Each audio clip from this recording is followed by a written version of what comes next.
Hi, everyone. Mike Bosela here with you on the program this day, and thank you for tuning in always to the Youngstown Radio Reading Service. And I'm really excited about our guest today, and I hope you will be too. After you hear all about him, I think you're going to be really impressed. And his name is Michael Naranjo. Michael, welcome to the show.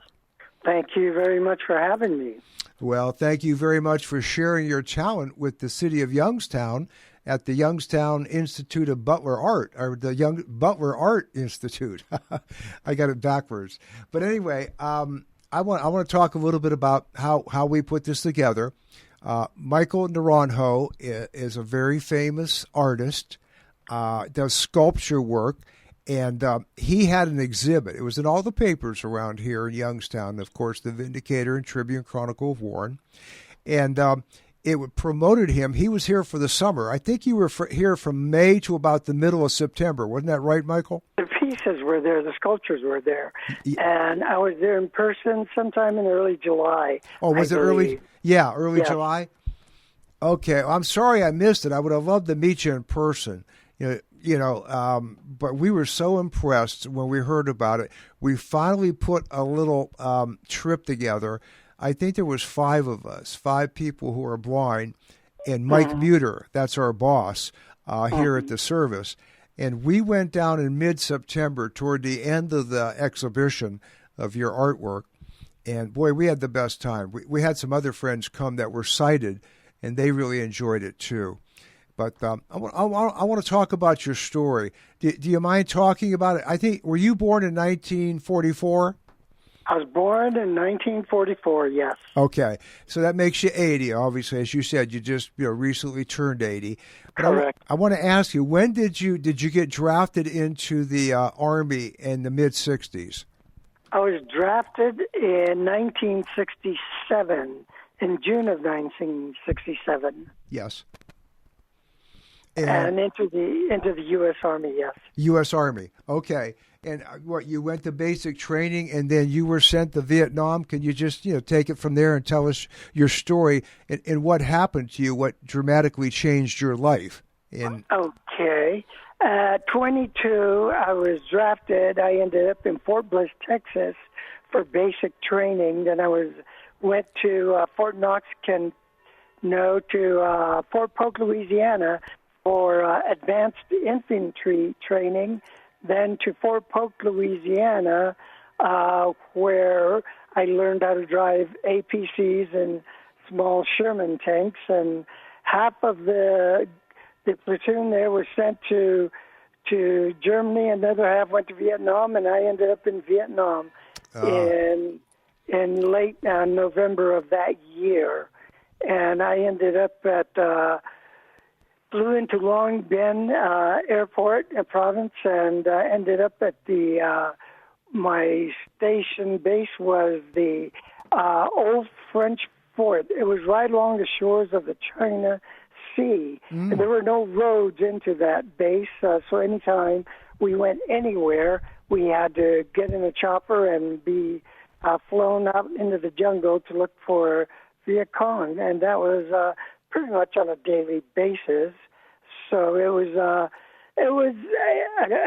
totally extreme new situation, of course, because war is a horrible thing, and I could have joined the Air Force, the Navy, or the National Guard if a friend wanted me to, but I said no, and so I was in for, I believe, 2 years supposedly, but I was only in for a couple of months. And I was injured on January the 8th in 1968. I was walking point by then. After a couple of weeks when I was there, the platoon sergeant and squad sergeant came and asked me if I'd do that, and I said, of course. I was quite happy to do that. I trusted my eyes and my judgment, so we ended up after we got shelled the night before at our home base, so we went looking for them the next day, and we found them after the 4th time we landed in a rice field. There were about 40 of us, and there was actually a priest and I believe a couple of cameramen. so I couldn't get in my chopper, so I ended up in another chopper, and we were going through this open rice field because someone saw a Viet Cong at the far corner, and as I came around the corner, there was an enormous flurry of gunfire, and everyone hit the dirt. And after I ran through open rice field for about 3 times, I flew over this dike and crawled up the rest of the way towards the corner of the rice field where the enemy was at, and ended up in a mud depression there, and saw Viet Cong, and we looked at each other, and fortunately I saw him before he saw me, and someone threw a grenade, and I felt it roll into my hand. I was getting ready to pull one out of my pocket, and I never did see it.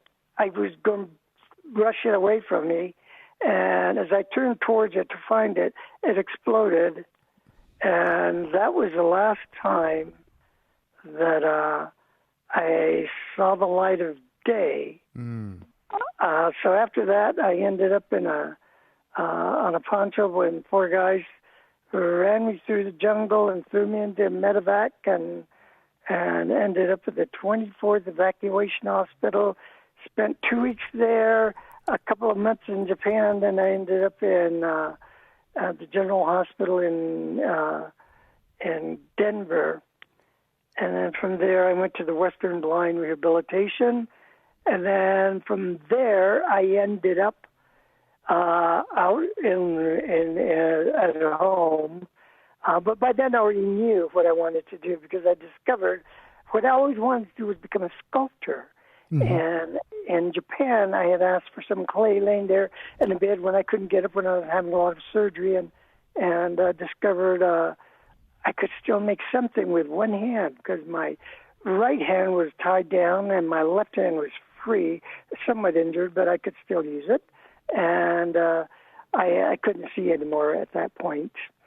And then laying there in the hospital bed, I made an inchworm of the thinker, a squirrel, and the excitement was enormous, because I knew what I was going to do with the rest of my life, because that was what I always wanted to do, and I knew with time I could get it done. Boy, that's something. So, yeah, let me ask you, it's terrible, what happened to you, but, whatever doesn't kill you makes you stronger. But were you interested in art and sculpting before you went to Vietnam? Was there any hint of that in your childhood? Oh, yes, I was quite interested. As a small boy, I wandered from school in Taos, New Mexico, through town, going home and looked in galleries, and so I looked at bronze sculptures and always thought, yeah, I want to do that someday. And I was about 10, 12 years old at that time. And so as a teenager, I sketched, and with my mother was a potter.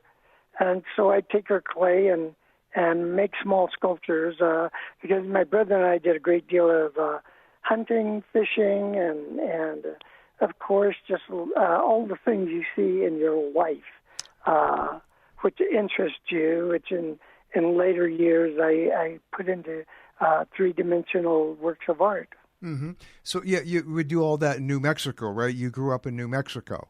Correct. Yeah, and were there, are there some deserts in parts of New Mexico? Oh, in the southern part, it's somewhat arid. Yeah. But in the northern part, in Taos, there are mountains that go up to over 13,000 feet. I believe the highest peak is 13,162 or 63 feet. I didn't know And that. so, yeah, it snowed, and it gets quite cold there, and so, yeah. Okay. The Rio flows close by, and yeah. And you and your brother, as early 10, 12, 13 teenagers, you would go out hunting and do all these things. But you mentioned that your mom was a potter, so there is some artistic background to your family, right?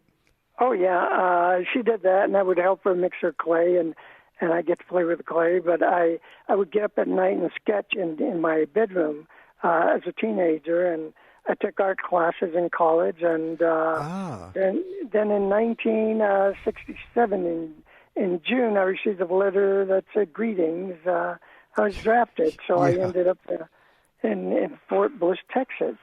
Yeah, that happened to so many young men back then in the 60s. Oh, yeah. Absolutely. But did you ever do any painting? Was it always, with clay and wanting to do sculpting? Was there any background in the back of your mind you wanted to paint someday? No, I always knew I wanted to be a sculptor.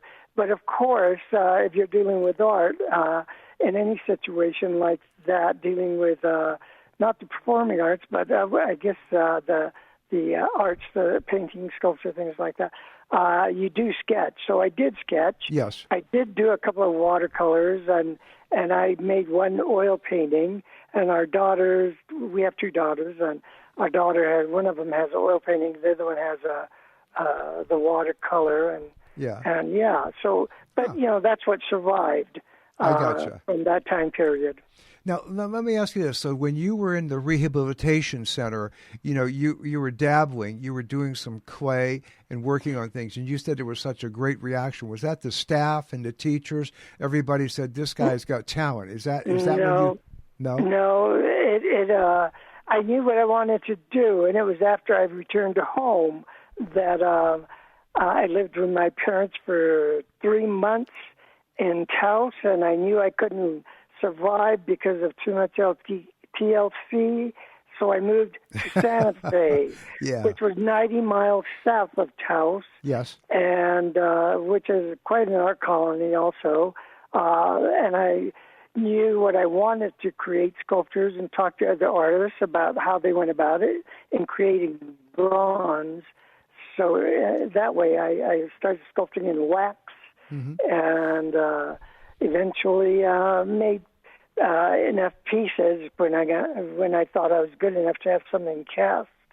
And they range in size from something that fits in your hand to, there's one in front of the state capitol in Santa Fe that's a hoop dancer going through a hoop, Indian dancer, and the sculpture is 7 feet tall on top of this pedestal that's about 4 or 5 feet tall, really that's one of your works, 7 feet tall. Well, if the man stood up, he would be about 11 feet tall. Holy cow! Yeah, so somehow after doing it long enough, when you do something good enough, you get good at it, like driving or playing a piano or anything else with enough practice. So, wow. So, it was always fun to create something large because they command a lot more space and energy as big as they are. So I have quite a few pieces out there that are several feet tall, 6 feet, 5 feet tall. I here at the exhibit, my favorite. I only got to see 5 of them.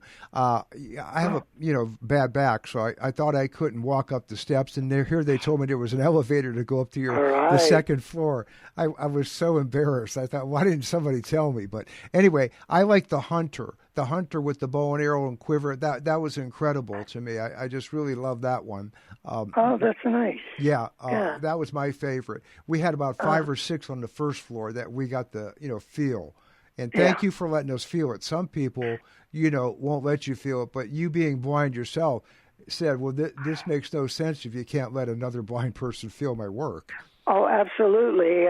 Over the years, whenever we went to the largest cities for workshops, lectures, or whatever I was doing, we always went to museums, and in the early years they said no, I couldn't touch anything, and they said in a couple of museums that they had a touchable exhibit, but they didn't have really sculptures, and so the real sculptures I wasn't able to touch, and so when I started sculpting, I knew that at a certain point I was going to have total touchable exhibits to the sighted, the blind, children, anyone, everyone.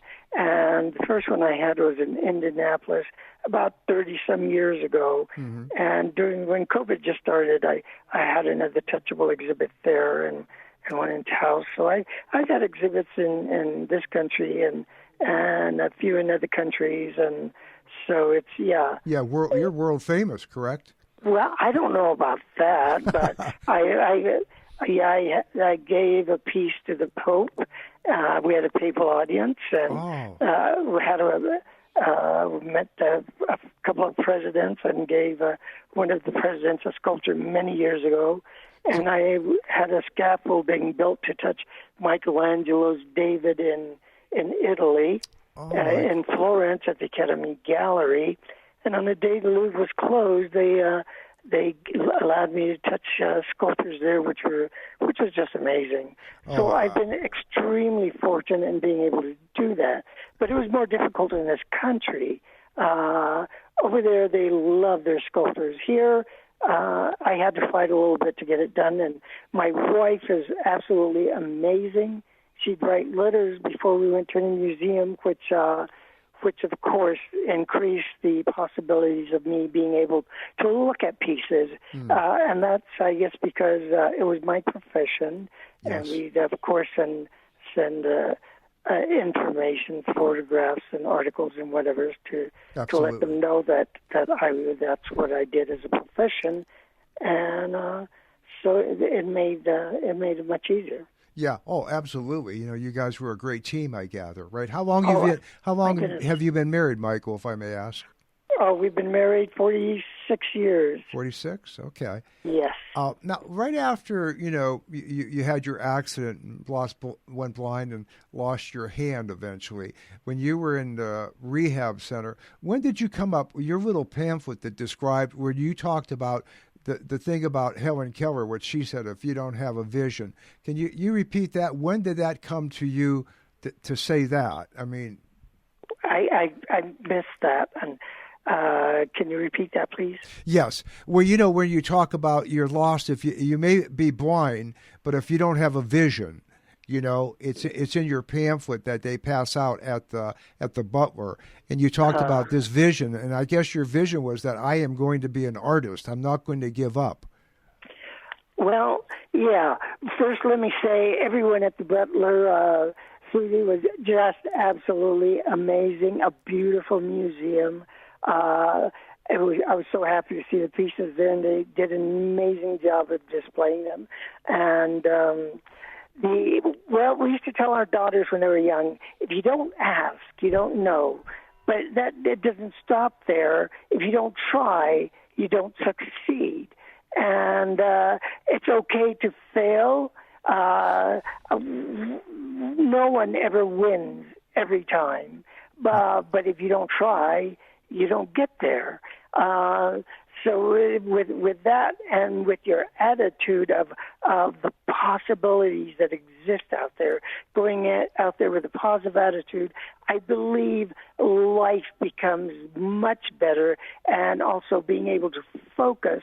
If you have a focus of what you want to do, where you want to go, what you want to get done, have goals, and set them up and move along, and life becomes much more enjoyable, and you're alive. Yes, absolutely. I want to remind everybody we're on the program today with Michael Naranjo, a very famous artist, and his sculptures this past summer were at the Butler Museum of Art here in Youngstown, Ohio, and we were so fortunate as a group from the Youngstown Radio Reading Service to go, actually touch them and go through the exhibit. It was a wonderful time.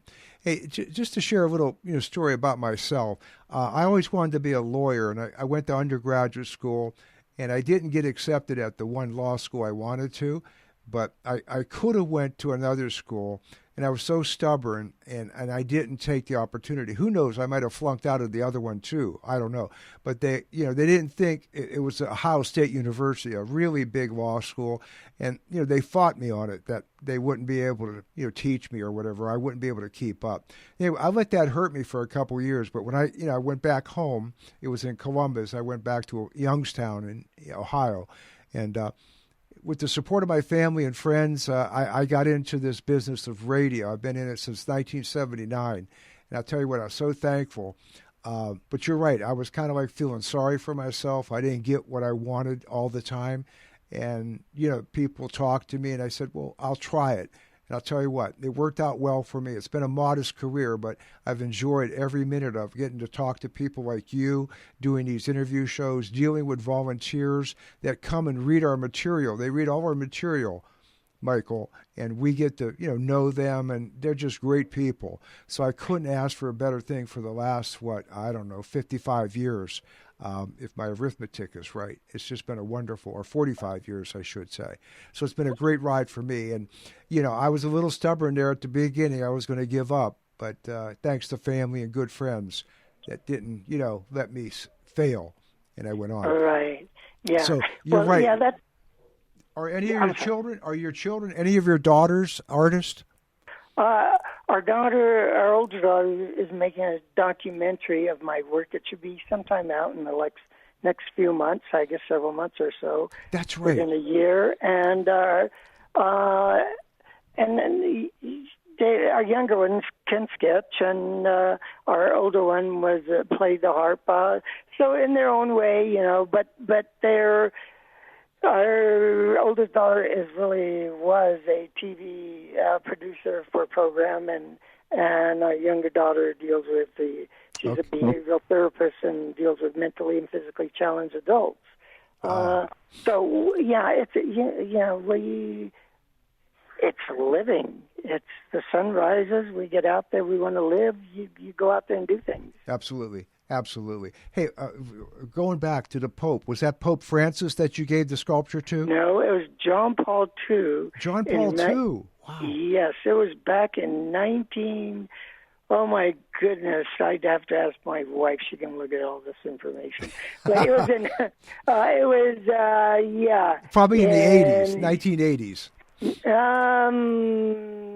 Let's see, I was born in 68, probably, in the late 70s, early 80s, somewhere in through there, in the 80s. John Paul II, and it was in, what a treat to meet him. What a guy, huh? Oh, it was absolutely incredible. Wow. I got to give him a sculpture. My wife and I were there, and he gave us a rosary, and of course, with his introduction, our photographs and our letters of introduction, we went to museums throughout Italy, and they opened doors and gave us a guard and let me touch whatever I wanted. It was absolutely amazing. Absolutely. Boy, this sounds great.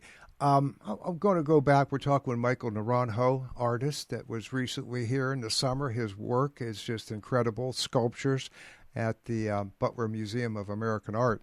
I want to ask you about with the president. You said you gave a gift of one of your sculptures to a president. Now, which president was that? Do you know, or did he just give it to the White House? No, I went to the White House with my parents and a sister way back there, and that was before I was married to my wife. And I gave him a sculpture of a dancer, and it was President Nixon. And went to the Oval Office and presented him with that. And he was telling me about the presidential seal on the ceiling and floor. And next thing I knew, he was taking my hand, and President Nixon and I were crawling around on the floor in the Oval Office. And he showed me the eagle that was on the ceiling and woven into the carpeting on the floor. And we called this one in that way, where he showed me the tip of the wings, the beak, the arrows, things like that, and woven into the carpeting there. And I've met. I was invited to see a couple other presidents, but we weren't able to make it. But did meet President Clinton, and so okay. If you get out there and you do things, life becomes extremely richer, and all the things that you're able to see and do. So we want to live, we want to do things, get out there and do it. What amazing, though, to get me such great, personalities, famous, and they were just like down-to-earth people when you got conversations with them, I hope, right? Oh, yes, absolutely. Yeah. They were all great. Wow. That's great. Hey, let's talk a little bit about your background. Now, it said in your, little bio that we had a booklet. I forget the nation that you are. I mean, would you tell us, please? I'm a Native American from Santa Clara Pueblo, which is along the Rio Grande, a river that flows from the north end of the state down to the south to the border of Mexico. And it's in the mid-north central part of the state. Mm-hmm. And there are several reservations here, and I speak our language. And I lived on the reservation till I was about 12 years old. And then from there we moved to Taos. And so that's Taos? Taos, New Mexico. Oh, okay. Yeah, so I've created a lot of sculptures of my native people, and also various dancers that were performed there, but also of angels, of cherubs, of nudes, of the everyday life of men. 3 minutes, good woman, gentlemen. Everything, yeah. Okay. So, yeah. Let me ask you this: Navajo was that predominant in New Mexico? The Navajo tribe, is that the correct thing to say? The Navajos some are located on the western end of New Mexico into Arizona and up into that area. But they weren't around along the Rio Grande Valley, no. No? Okay. I wanted to ask that. I thought for some reason I had it in my head that you were, but it said differently in your little bio in the pamphlet that was passed out. Hey, we just got a couple of minutes left. I don't know. Would you want to do a little bit more? I wanted to share some things with you going on in Ohio about blindness and art and stuff like that. Would you be able to stick around, or that wouldn't work? Oh, absolutely. And if it should be another 25 minutes.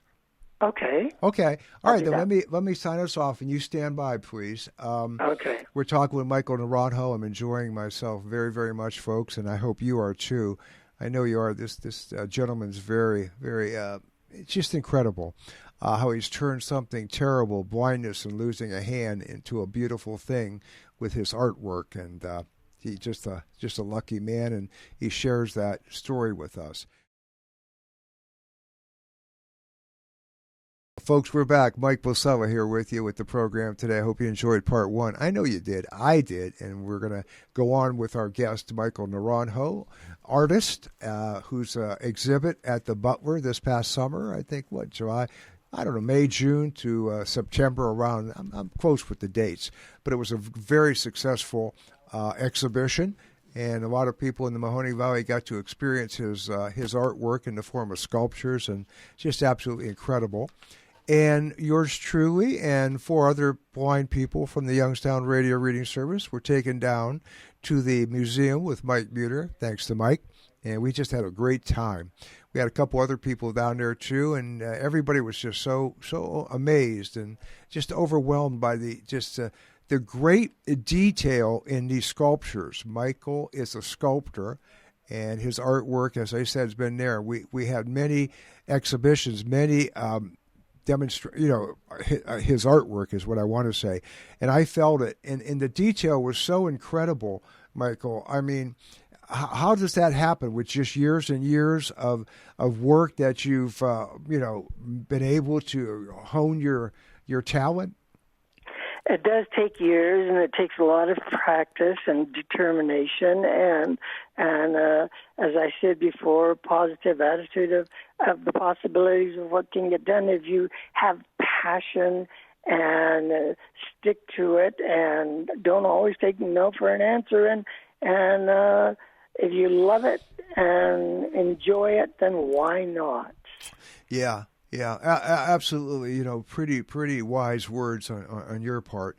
I told you when I went to the School for the Blind in the state capital of Ohio, Columbus, and when I was down there, we didn't have art classes. But to my discovery here in the last 5 or 10 years, they started having classes, for art, for young children that were blind. Some were visually impaired; they had a little bit of sight, but some of them were also blind. And with the cooperation of the state government of Ohio, they showed them in various state buildings. And I guess it was a big hit. I mean, whatever, I've had no one ever explain to me what some of these blind children, what they did, what they thought was art. It wasn't sculpture. It was some type of paintings and things like that, Michael. So I want to get down there. They show them usually, at different buildings, and just to show what, kids that are disabled, blindness and visually impaired with a little bit of sight, what they can do. So I was really impressed with that they finally did something like that, and it seems to be well received in the city of Columbus. They have great sections of the city that are really like art colonies. It's just incredible. And I guess, like you said, you have them down in New Mexico over the years in various cities, and Santa Fe. That's a big art district, isn't it? Yes, Taos was an art colony where many famous artists lived, and of course George O'Keeffe lived just north of Santa Fe, and there are a lot of incredible artists in this part of the world in Santa Fe, and throughout the state. But they're in every state and every country. So where artists are everywhere. The performing arts, singers, dancers, musicians, painters, sculptors. They're out there. So and I've come across blind doctors and a blind lawyer and a blind painter, a pianist in D.C. that I was listening to, who was just amazing, and also a young boy who had some emotional and physical disabilities who could really play a piano, and he was about 10 or 11. It was incredible what he could do. So all we have to do is go out there. Yeah, right. You'd be amazed what the human spirit can overcome. Like in your case and all the other cases you mentioned. To talk a little bit about the Butler Museum, I'm really proud. We have good friends there. Of course, you met Joyce Mistovich and her daughter, Joy Mistovich, I think. And of course, you met Dr. Zona when you were here. Correct. But I'll tell you, Joyce and Joy is visually impaired. She can see a little bit. I don't know if you knew that. But yes, I believe I knew that. Yeah, she's the big proponent of bringing art in for people who are blind. Before your exhibit earlier this year, like in the, late winter, early spring, they had an exhibit where it was tactile. You would have a painting, say, like of George Washington crossing the Delaware, but it wouldn't be the original painting, okay, because you can't touch them. Right. Okay. Yeah. But it would be a replica, and then on certain points, say like his sword, he had a sword he was wearing, right? You would touch this little button, and then there would be an audio description of what was there, okay? It was the sword or his hat or how he was standing in the boat. And it was just amazing. I didn't get a chance to get down there. They had, you could read about it in Braille or listen to the audio or print. You could have somebody read it to you. But they started that. I mean, there's never been anything like that in Youngstown at a museum, and the Butlers are most famous. And, I mean, they just reached out, and I think it's because of Joy's visual impairment and her mom as the director of education. They said, well, let's try this. Let's do something like this for people who are disabled, you know what I mean, and blind people. And then after that, they blew the doors off the museum, bringing you in. I mean, how did that come about? How did they contact you? Can you talk about that a little bit? Susie called and I believe wrote a letter to the gallery that we deal with in Santa Fe, and eventually talked to her and arranged the whole thing. But it was the collection was from the Tia collection of art, who is incredible. He collects art and lends it out to museums, and he owns a large number of my pieces, and that was what was there. It came from the Tia collection, they're absolutely incredible. And also, of course, Joyce and Joy, we met them, and they were just wonderful. We had lunch with them in Cleveland, the museum was beautiful. We had an incredible tour at the museum with the director, Susie, and what can I say? Yeah. The descriptions of the pieces and where they came from and the artists and all of that. And it's always great to walk into a museum and if they have hearing aids for the blind, what do you call them? I'm lost for the words at the moment, but if you can find out and have a description of a piece through a headset yes. of a piece, it adds so much to it. If you can't actually put your hands on them, as you could with my sculptures there, anything, everything that can help us is wonderful. Because we can't do it by ourselves. We all need help, whether we have a handicap or not. Oh, I agree with you 100%. Sometimes people look at us, or me, you're handicapped, you're blind. Well, hey, I'm getting by. I got a life that's pretty happy for myself. And absolutely, yeah. Right. I'm sure you get that. Like, oh my God, look what you overcame, and it truly is something you overcame. It was terrible. I've had so much fun in trying different things. I still have my right hand, but I have minimal feeling and dexterity. But I can hold something big enough. I can't hold small things with it. No, they slip right through my hand. But I've water skied, being blind. I've swam. I've driven a motorcycle. I've driven a car. Someone offered to let me fly a plane, but I said no, thank you. No. It's fun to try things. Oh, sure. Now, wait, you rode a motorcycle by yourself, or was your wife on the back? No. My younger brother was sitting behind me, and he tapped me on the left shoulder, right shoulder, and I drove into a small Christmas tree, and that was the end of the ride. Oh, my God. So, and then we had horses when my wife and I, when we lived in north of Albuquerque. Well, I'll tell you what. I had an experience where I drove a car. It was in a suburb, a city adjacent to Youngstown. It was Camel. And my buddy, he was in the driver's seat. I was in the driver's seat. He was in the passenger side. And so we're going down the street, and I'm going slow, maybe 5 or 10 miles, right? And this was when I was around 40 or 50. And plus, we had a couple of drinks. That's why he put me up to it. Oh, dear. Okay. So we got to have a little alcohol. And I wasn't used to power brakes, if you know what I mean, right? Power brakes. So he told me, we were coming to the intersection, he told me to hit the brakes. And for some reason, I hit him too hard. Oh, dear. He bounced off the windshield. Okay? Oh, dear. And I heard him go thump. And I'm saying, oh, my God, John, what's wrong? And he's not answering me, okay? Oh, dear. So I reach over, and I grab him, and he starts laughing. I mean, he had me going. I thought I killed my friend. Oh, it was crazy. Oh, no. It was crazy. Then everybody came out of the bar and cheered me in. I said, I almost killed the guy. You're cheering me? You guys are crazy. But, you got to do crazy things. It's part of living. It's being alive and living, go out there and try it all. I even hitchhiked a couple times at one time, being blind, and of course it upset family and everyone else I knew, but I had to try it. You did it by yourself? Yes. Oh, that's incredible. I hitchhiked, but not by myself. Going from college, this is back in the 70s when you could hitchhike. Nowadays, I wouldn't want to hitchhike. Oh no, nowadays I wouldn't either. No, you disappear. Right.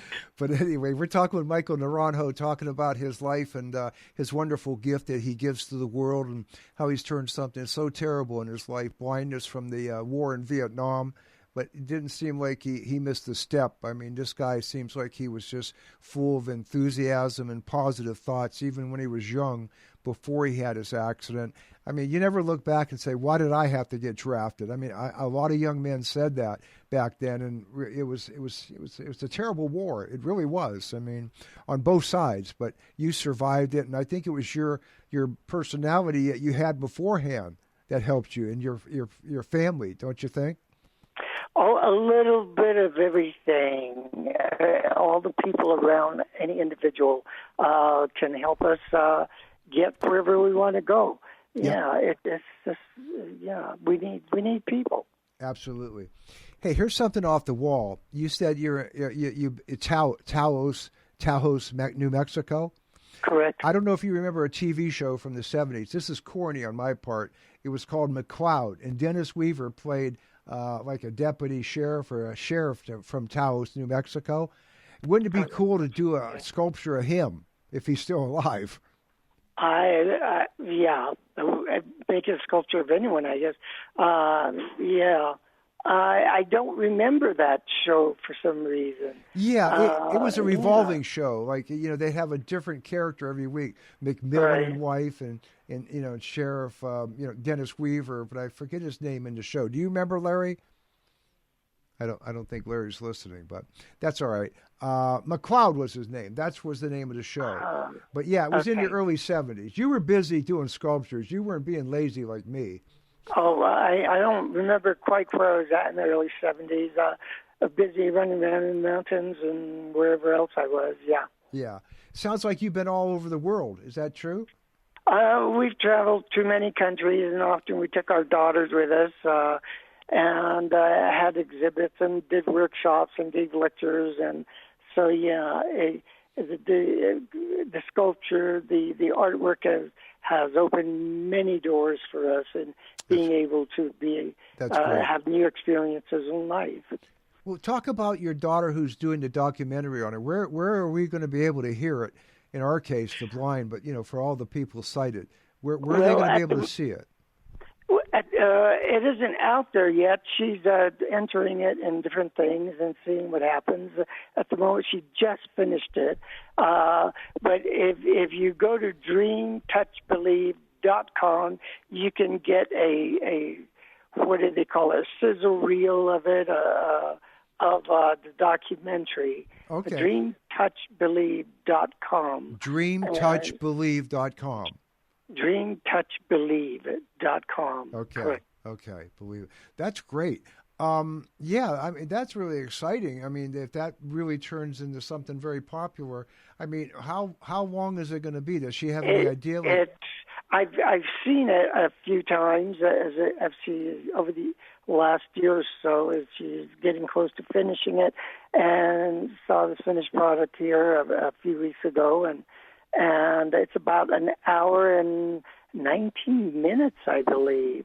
And it talks about my life, my work, my wife, our girls, and what we've been through and gone through and what we've accomplished. That's great. I think it's going to be a big success. At least I hope so. But I want to hear it. Obviously, the visual I can't. But I want to hear it and hear all about you and get to know more about the family and everything. You just got such a great attitude about life.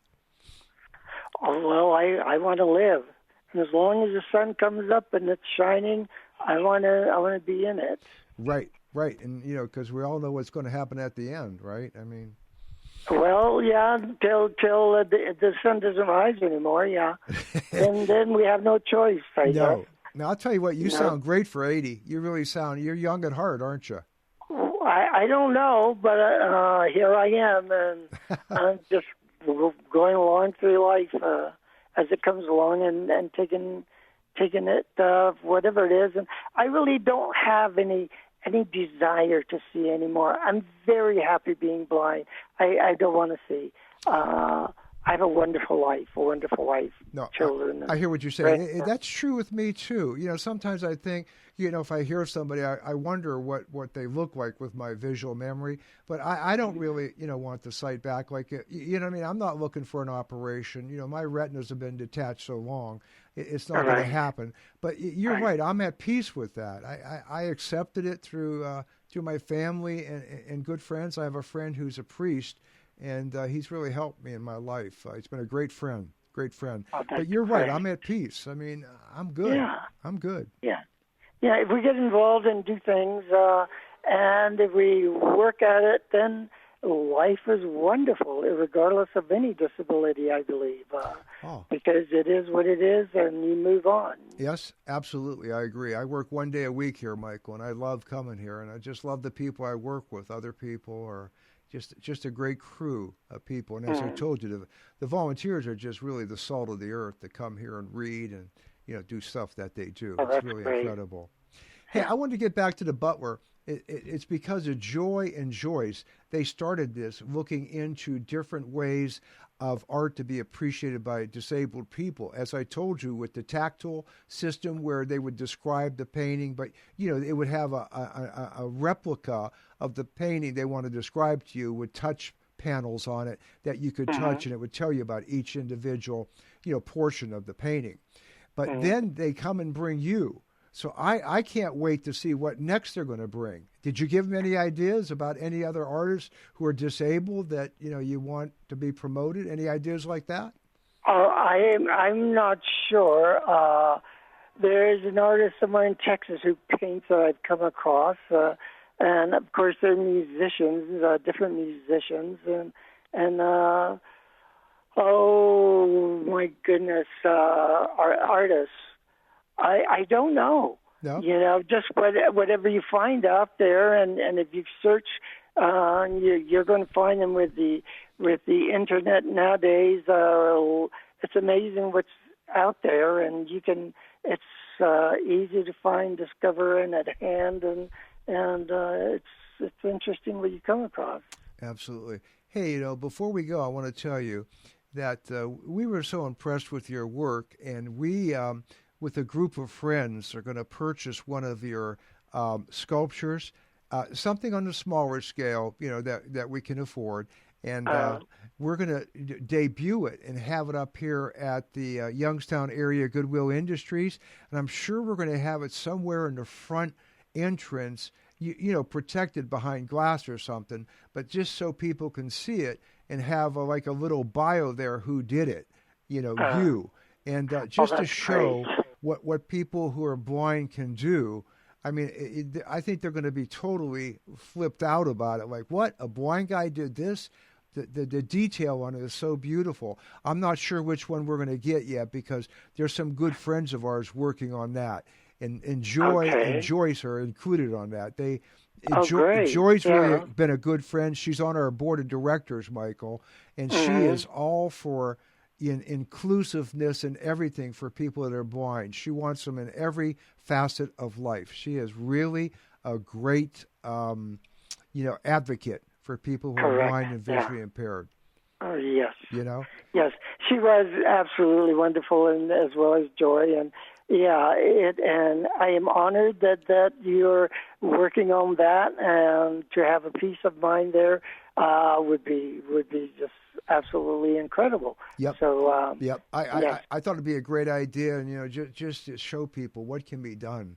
And I hope it's a big success, but everybody's going to see it. We want it in a very visible place, when they come in, so they could check it out.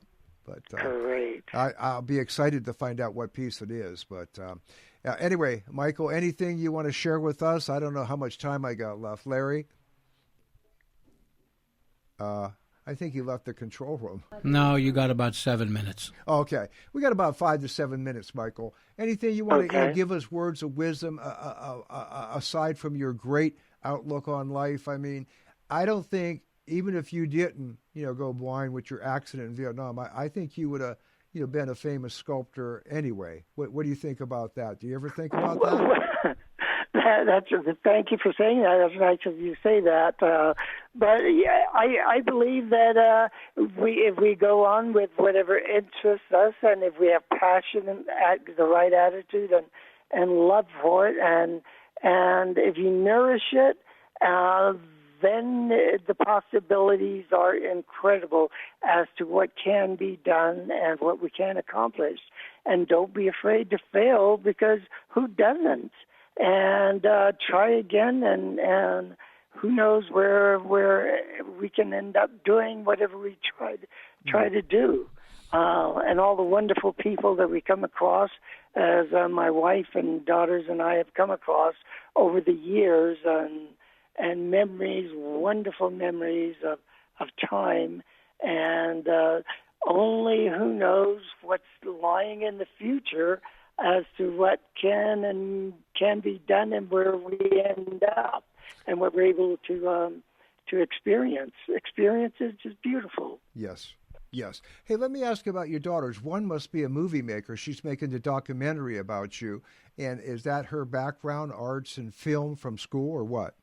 She went to Northwestern and got a degree there with the Medill School of Journalism and Communications, and so she was a producer for a TV channel, and then she ended up moving to California and did some work there with some television, and then she decided this is what she wanted to do, was make a documentary of my work. So she lives out there with her husband and daughter, and so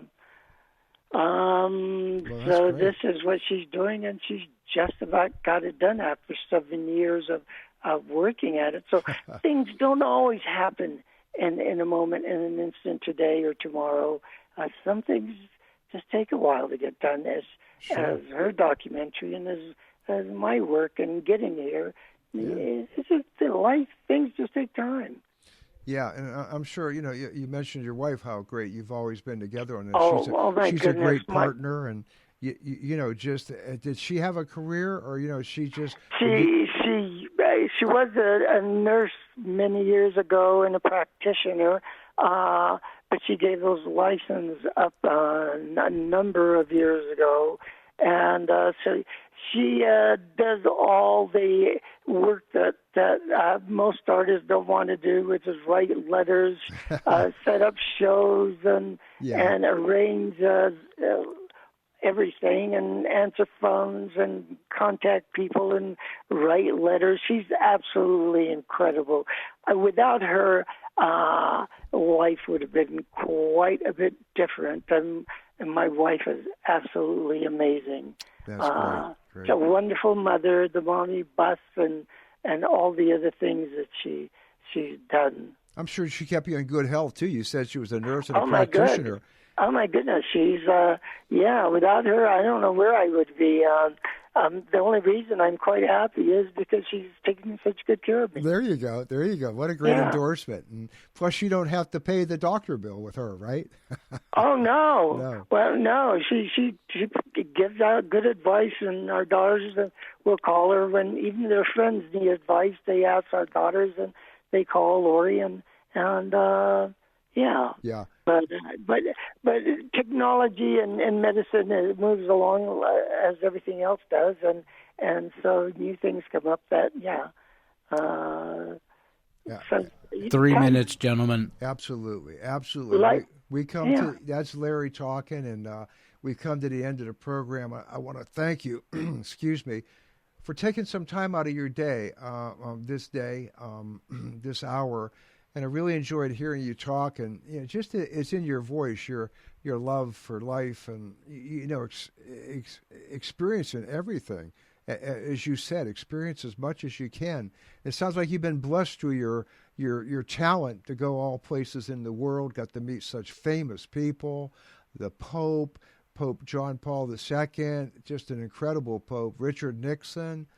The president, and you got down on the floor feeling the emblem with them. That must have been wild, huh? The president's seal, yes, that was great. Yeah. And I want to say hi to Joyce and Joy, and thank you for what you've done for the center there and for the Butler Museum and all. Well, thank Have you. a great day. Thank you very much, Michael, and thanks again for being on the program. We'll let you go and give my best to your family, and I wish you a long life and good health, okay? Thank you. Take care. Bye-bye. All right, that was Michael Naranjo, and what a guy, huh? Didn't he sound great, folks? Jeez. Makes me feel like I haven't accomplished anything. I know. I get to work with Larry Carabin, so I guess that's an accomplishment. Flattery is cheap. Oh boy, this guy! I try to give that guy a compliment. He won't accept it. He's a great engineer. He's great with computers. Money would be better. Well, don't hold your breath getting money from me. I don't have that much, Larry. But anyway, thank you, Larry, for engineering the program. I really enjoyed it. I hope you did too, folks. What a guy. I'm just really impressed with him. And when we get our piece of art, whatever our group is going to get for us, we'll let you know. We'll do a show on that with Joy and Joyce, okay? All right, so until then, Mike Bosela saying thanks for tuning in. I enjoyed doing the show. I hope you enjoyed it too. And always remember, keep on listening to the Youngstown Radio Reading Service.